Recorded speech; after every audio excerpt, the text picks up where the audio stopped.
امام مہدی کا جو ظہور ہے صحیح. وہ فتنوں کے ظہور میں امام مہدی جو ہے وہ آئیں گے فتنوں کے دوران. اس میں بعض نشانیاں ہیں. اس میں مثلاً یہ ایک نشانی یہ ہے کہ کوئی عرب جو بادشاہ ہے اس کا انتقال ہوگا، اس کے بعد جھگڑا ہوگا وہاں بھی عرب میں بھی کہ کس کو جو ہے وہ بادشاہ بنایا جائے. 3 پرنسز کا آتا ہے ذکر، آپس میں جھگڑا ہوگا. اچھا، اسی طرح یہ بھی ہے کہ مسلمانوں کی قیادت کا فقدان ہوگا. اچھا، اور اس میں یہ بھی ہے کہ مسلمان جو ہیں حج کے موقع پر اکٹھے ہوں گے اور حج کے موقع پر آپس میں گفتگو کر رہے ہوں گے کہ کس طرح سے ہمیں قائد ملے. تو ان کو اس دوران، حج کے دوران جو ہے یہ محسوس ہوگا کہ جس کو ہم قیادت دینا چاہتے ہیں وہ شخص یہاں کہیں موجود ہے، اور پھر کوشش کریں گے وہ کہ وہ ان کو ڈھونڈ لیں. اور اس میں پھر تفصیل آتی ہے کہ وہ مکہ میں کوشش کریں گے ڈھونڈنے کی. تو وہ جو شخص جس کو ڈھونڈ رہے ہوں گے محمد بن عبداللہ، نبی پاک صلی اللہ علیہ وسلم نے فرمایا اس کا نام میرے نام پر ہوگا، اس کی ولدیت میری ولدیت کے اوپر ہوگی. بالکل صحیح. اور وہ حسنی سید ہوگا، اور اس کو جو ہے یعنی حضرت حسن رضی اللہ تعالیٰ عنہ کی اولاد میں سے ہوگا. اچھا، اس کو لوگ ڈھونڈ رہے ہوں گے، وہ مدینہ چلا جائے گا، پھر لوگ مدینہ جائیں گے، پھر وہ واپس جو ہے مکہ آ جائے گا. اچھا، یہ جو امام مہدی کا پھر بالآخر ان کو جب وہ پا لیں گے تو وہ موقع ہوگا کہ وہ حجر اسود کے قریب وہ موجود ہوگا، بلکہ ملتزم کے ساتھ وہ چمٹا ہوا ہوگا جب لوگ اس کو ڈھونڈ لیں گے. اچھا، اس کو ڈھونڈ لیں گے تو وہیں پہ گفتگو شروع ہو جائے گی کہ آپ کی ہم بیعت کرنا چاہتے ہیں. اچھا، حدیث کے جو الفاظ ہیں نا، اس سے یہ پتہ چلتا ہے کہ امام مہدی اپنے ظہور سے قبل وہ کوئی ایکسٹرا آرڈنری شخصیت نہیں ہوں گے. صحیح. یعنی پہلے بالکل عام آدمی ہوں گے، کسی کو نہیں پتا ہوگا کہ یہ امام مہدی ہو سکتے ہیں یا کچھ. کیونکہ حدیث میں الفاظ ہیں کہ جب بیعت ہوگی نا تو وہ کہیں گے کہ میں پھر جہاد پہ بیعت لوں گا.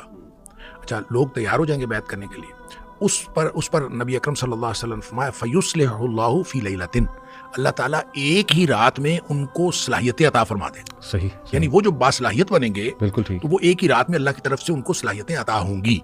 تو اچھا، اس موقع پر نبی کریم صلی اللہ علیہ وسلم نے فرمایا مسلمان 3 حصوں میں تقسیم ہو جائیں گے. اچھا، اس میں ایک حصہ مسلمانوں کا وہ ہوگا جنہوں نے امام مہدی کو ماننا ہی نہیں، اور ان کے بارے میں نبی پاک صلی اللہ علیہ وسلم فرمایا ان کا ایمان کے ساتھ کوئی تعلق ہی نہیں ہے. دوسرا حصہ یعنی 3 میں سے دوسرا حصہ وہ ہوگا جو لڑائیوں میں شہید ہو جائیں گے. ٹھیک.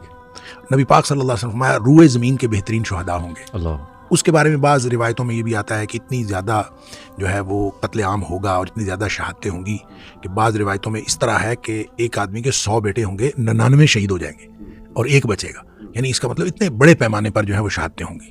اور ان کے بارے میں نبی پاک صلی اللہ علیہ وسلم فرمایا کہ یہ روئے زمین کے بہترین شہداء ہوں گے. ایک حصہ جو بچے گا ان کے بارے میں نبی کریم صلی اللہ علیہ وسلم نے فرمایا اس کے بعد ان کو کوئی چیز، کوئی فتنہ ان کے ایمان کو خراب نہیں کر سکے گا، وہ بہترین مومن ہوں گے.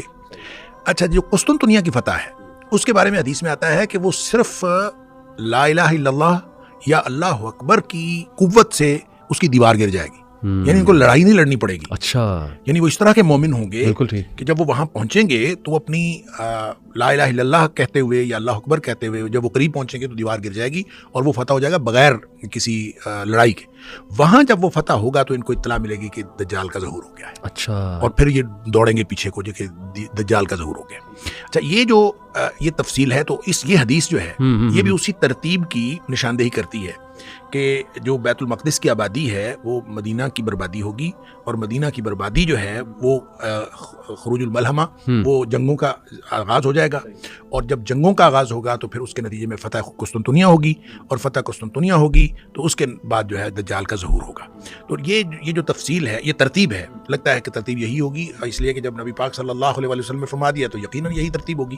تو اس میں ایک بات بہرحال میں جو آپ نے کہا کہ بیت المقدس کی آبادی سے کیا مراد ہے اور بربادی سے کیا مراد ہے، دیکھیں اس کا ایک تو مطلب یہ ہے کہ ہمیں جو سمجھ آتی ہے کہ بیت المقدس جو ہے وہ اس کے اندر جتنی خرابیاں ہیں، جتنے وہاں پہ کیوس ہے، وہ ختم ہو جائے گا. آبادی سے مراد یہ ہے. اچھا. اور یہاں کی بربادی سے مراد ہے جتنا یہاں پہ امن ہے یہ ختم ہو جائے گا.